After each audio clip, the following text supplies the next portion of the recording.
Yeah, I think I've heard you talk several times about universals versus particulars, but could you just say a little bit more about that? Right. Well, first of all, I don't like that terminology. I prefer Peirce's a concept of types versus tokens rather than.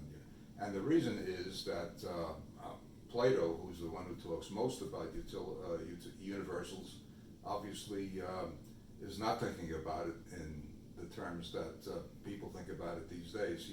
He puts it in an ethical situation. The highest universal is the idea of good, Good. Would that be the Platonic form of good then? Yeah, Platonic form. That's the highest universal. You can read Whitehead if you want more. I mean, Whitehead considers all philosophy to be footnotes to Plato, and when he thinks that, I think I'm trying to think of the diagram. I think maybe in his dialogue Protagoras, he talks about. He asks whether things like hair, nails, mud, are these universals? He said no, but I say yes.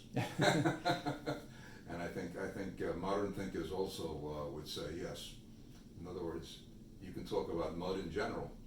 Is that because he was mixing in that ethical aspect? So Yeah, right. They're dirty, so they're bad, and exactly, okay. Exactly.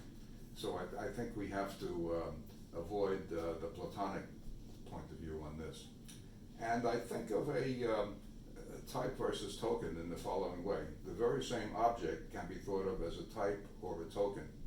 In fact, you could use the word the if it's a token, you're talking about a particular one, or the word if it's an example of a generality.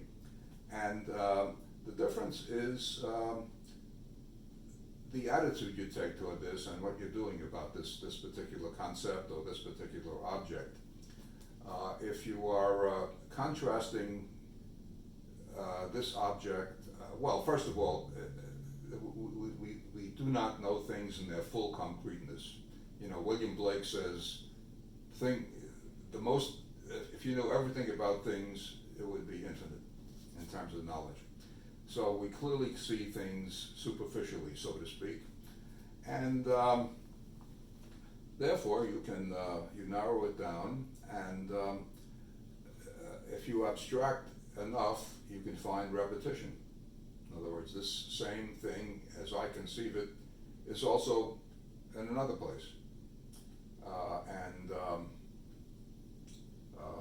you can try to. If you've got variations in these things, you can try to classify the different forms that this particular entity takes in different places.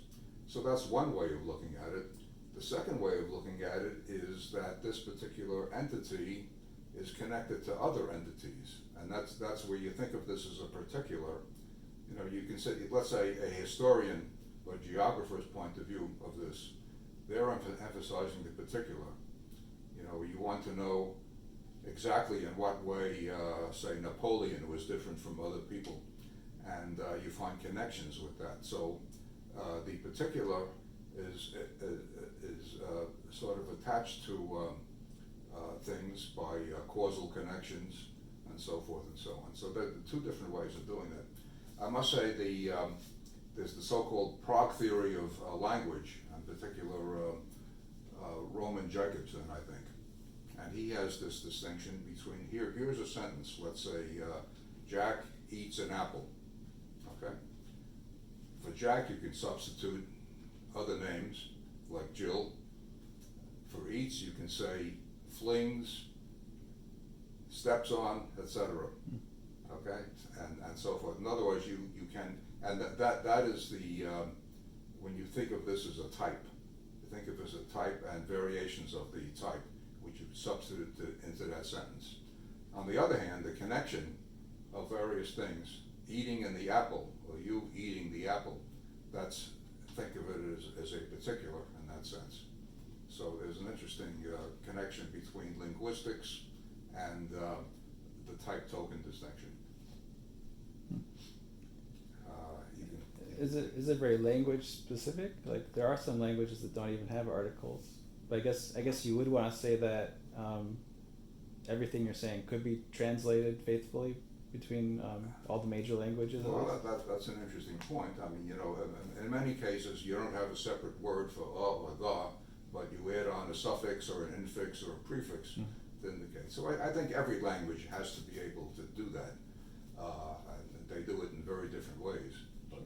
But there's a certain universality, shall we say, on these languages.